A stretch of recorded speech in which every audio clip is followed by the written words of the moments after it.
lugar na siguro pag kasama ko yung magulang ko o kaya kapag kasama ko yung paglalabas ako sa work or sa mga daily errands. So, una, papakita ko yung Kikay Kit.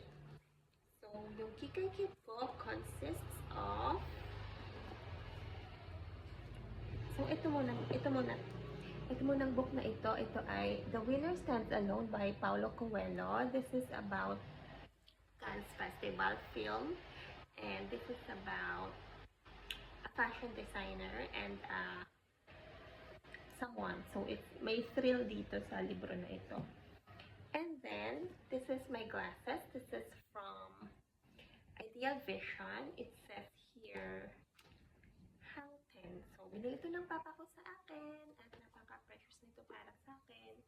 Kasi, iingatan ko to kasi